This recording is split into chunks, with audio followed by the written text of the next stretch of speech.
इस देश में एक ही संविधान है और वो संविधान सबके लिए लागू होना चाहिए। आप जाओगे भारत में, गलियां-गलियां में आप देखोगे, घरों-घरों में देखोगे तो आपको 2 और 3 शादी दिखेगी। सरकार ने बताया कि हम यूनिफॉर्म सिविल कोड बिल जो है जल्द ही सरकार महाराष्ट्र की पारित करेगी। महाराष्ट्र में भी यूनिफॉर्म सिविल कोड लागू करने की मांग की गई है और जिन्होंने मांग किया है वो हमारे साथ है। देवयानी फर्नांडिस जी हमारे साथ हैं। मैडम, आज आपने विधानसभा में यूनिफॉर्म सिविल कोड के लिए मांग की है। किस तरह की ये मांग है, कौन कौन सी चीज़ें आपने इसमें इंक्लूड करने के लिए कहा?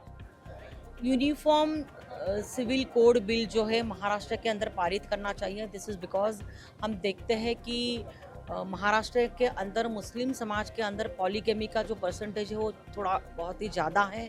मेरे पास 1.5 महीने में 3 मुस्लिम महिलाएं आई थी जिनको उनके पति तलाक के लिए प्रेशर कर रहे थे, तलाक नहीं दे रहे तो उसको गला घूटना, उसको मारना, उसको धमकाना, आपको हलाला कर दूंगा ऐसे बताना। और ये सब जो है उन्होंने पुलिस स्टेशन में आके एफआईआर भी जो है वो दर्ज किया हुआ है। और सवाल उठता है कि ये महिलाओं को उनके पति दूसरी शादी करते हैं, उनको छोड़ देते हैं, उनके बच्चों को भी छोड़ देते हैं, तो फिर उनका संरक्षण जो है, उनके बच्चों का जो एजुकेशन जो है, उनका जो हेल्थ के इश्यूज़ हैं उसके ऊपर बहुत ही प्रश्न चिन्ह निर्माण होते हैं। और इसीलिए इस देश में एक ही संविधान है और वो संविधान सबके लिए लागू होना चाहिए। इसीलिए यूसीसी की बहुत ही ज़रूरत महाराष्ट्र में है। यूसीसी की आप ज़रूरत की मांग कर रहे हैं, लेकिन ये भी देखा जाता है कि सोसाइटी के जो अलग-अलग तबके हैं, उनका अभी तक सोशल अपलिफ्टमेंट नहीं हुआ है। कई जगहों पर देखा जाता है कि अभी भी भेदभाव किया जाता है, ऊँच और नीच वाली चीज़ें की जाती हैं, हिंदू मुसलमान किया जाता है। तो ऐसे में पहले सोशल इक्वालिटी लाना ज़रूरी है या यूनिफॉर्म सिविल कोड लाना ज़रूरी है?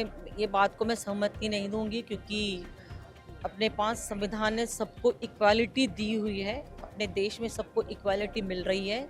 बात हिंदू मुस्लिम की नहीं है, बात जो मुस्लिम माता भगिनी मेरी इस वजह से जो परेशान है उनको न्याय देने की बात हम रख रहे हैं, ना किसी समाज को टारगेट करने की बात हम रख रहे हैं। और इसीलिए मेरे को लगता है कि संविधान से के सामने सब एक हैं, और अगर जब सब एक हैं तो सबके लिए न्याय भी एक ही होना चाहिए और शासन भी एक ही होना चाहिए। विधान भवन में जब आपने ये मामला उठाया सभा में, तो किस तरह का सरकार की तरफ से रिएक्शन आया गया और इसको लेकर कुछ लोगों ने विरोध भी जताया?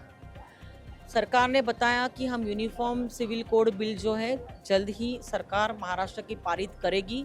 और मैं आपके सामने और एक बात रखूंगी कि पाकिस्तान 1947 में भारत से अलग हुआ।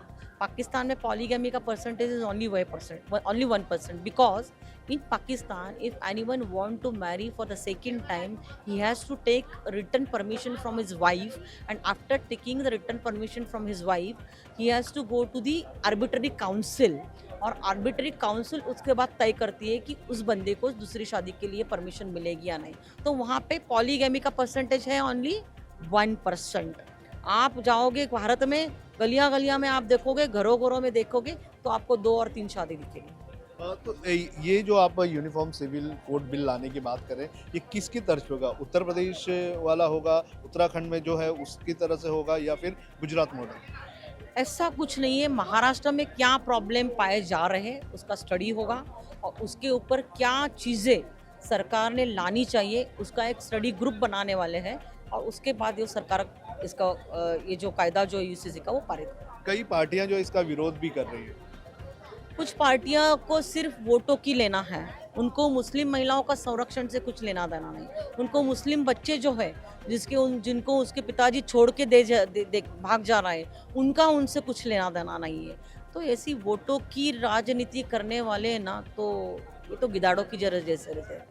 बहुत बहुत धन्यवाद बात करने के लिए। तो हमारे साथ देवयानी फर्नांडिस जी थी, जो ये बता रही थी कि जो आज उन्होंने मांग की है महाराष्ट्र के विधानसभा में कि यूनिफॉर्म सिविल कोड बिल लाना चाहिए, तो वो किस तरह होगा, ये सारी चीज़ें उन्होंने बताई। वीडियो जर्नलिस्ट आदित्य के साथ सुन कनौजिया, लोकमत हिंदी, मुंबई।